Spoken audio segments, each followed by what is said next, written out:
오늘은 약 110년 전 1910년 8월 29일 우리나라를 일제에 의해서 강점당한 치욕적인 경술 국치일입니다. 지금 사시는 여러분들은 일제 강점의 36년의 아픈 역사만 알고 있을 뿐 실제로 나라가 언제 뺏겼고 언제 해방이 됐고 그 안에 일제에 얼마나 참혹하고 잔인한 만행이 있었는지 모르시는 분들이 많은데 오늘을 기리고 또 기억하면서 이 경술 국치를 통해서 다시 한번 나라의 새로운 미래를 발전시킬 수 있는 그런 토대를 마련했으면 좋겠습니다. 그때 당시는 이제 기해년, 을미년 이런 식으로 해서 경술년이었는데요. 경술년에 일본의 일제에 의해서 강압적으로 강점당한 나라의 치욕적인 날이라고 해서 경술국치라고 우리는 지정하고 있습니다. 실제 경술국치일은 110년 전 1910년 8월 22일 한일 합병조약을 기준으로 일주일 만인 1910년 8월 19일 우리는 경술국치일 만국을 맞이했고 올해 2020년을 들어 110주년 되는 날입니다. 일본에 의해 저항한 독립투사나 열사분들이 너무도 많고 우리가 알고 있는 유명한 유관순 열사나 안중근 의사나 윤봉길 의사, 또 김구 선생님 같은 분들에 의해 비롯하여 많은 이제 의병 또는 독립병장들이 계시는데 저는 굳이 손꼽자면은 여러분들이 잘 알고 계신 유관순 열사를 먼저 택하고 싶습니다. 그런 이유는 무엇이냐면 제가 여기 보령 소녀상 앞에 나와서 활동을 하면서 제 주변 지인분들은 저를 제2의 유관순이라고 부를 정도로 유관순 열사를 많이 언급을 하는데요. 그런 유관순 열사에 대한 긍정심과 또 존경심, 그리고 유관순 열사의 애국심만큼은 제가 따라가지 못하지만 오늘을 또 비롯하고 또 앞으로 남은 한 해의 역사적인 날을 기념하여 더 열심히 또 오늘을 지리면서 활동할 것을 또 다짐해보고 싶습니다. 봉오동 천선리 전투는 1920년도에 있었던 전투들이고요.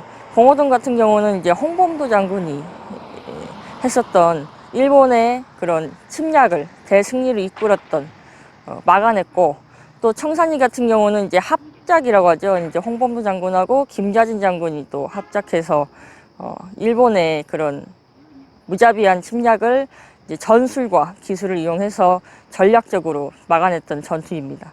그런 전투와 비롯하여 오늘을 같이 합쳐 우리의 아픈 역사도 있지만 우리의 자랑스러운 독립 투사분들 계셨다는 것을 기억했으면 좋겠습니다. 경술국치라고 해서 저는 22일 약 일주일 전부터 좀 마음이 뭉클했었는데 오늘 막상 당일이 되니까 가장 많이 떠오르는 건 아무래도 제 전문 이제 분야 쪽으로 공부하는 실제 역사의 산 증인 일본군 위안부 피해자분들이 아닐까 생각합니다. 그분들이 겪었던 차마 이루 말할 수 없는 그런 36년 정말 피눈물을 써서 썼던 그 역사의 흔적들을 오늘 소녀상 앞에서 할머니들을 기리고 또 할머니들의 아픔을 제가 대신 만져줄 수 있었으면 좋겠다고 생각을 해봅니다. 그래서 오늘 이 자리에서 위안부 할머니들한테 정말 늦게 알아서 속죄스럽고 또 오늘 이 만국이고 치욕적인 날이지만 돌아가셨고 살아계시지만 그분들이 있었기에 또 애국 기사분들이 계셨기에 지금 제가 있지 않나 싶습니다. 그런 분들에게 굉장히 노고의 감사와 존경을 표하는 바입니다. 아베 총리에 대해서는 그렇게 크게 관심 두었던 부분은 아닌데, 이제 저는 이제 아베 총리의 궁극 이런 정치보다는 제 분야로 따지면 아베의 그런 무책임한 정치 태도에 대해서는 좀 비판하고 싶은 부분이 있습니다. 세상 사람들이 알고 있다시피 일본군 위안부 문제뿐만 아니라 일본이 저질러온 한국에 대한 만행은 차마 우리가 용서를 빌어도 용서를 구할 수 없는 일이지만 그래도 최소한 자기의 그런 중요한 직책을 맡고 있었으면 그 기간 동안이라도 죄송합니다. 그때는 우리의 잘못이었습니다. 그 한마디를 못한 무책임한 태도에 대해서는 저는 좀 많이 또 거칠게 좀 비판하고 싶은 분야가 있습니다.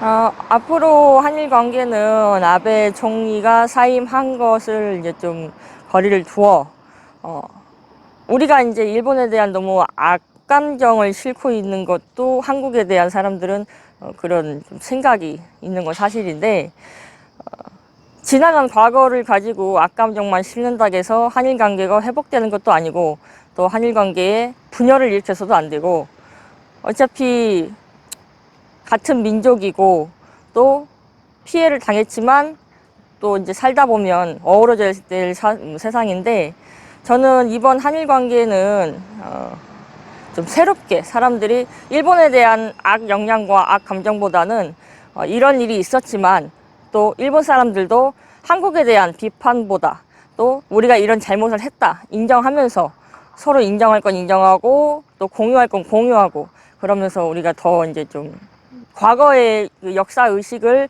반성하고 되돌아보는 한일 관계가 형성됐으면 좋겠습니다.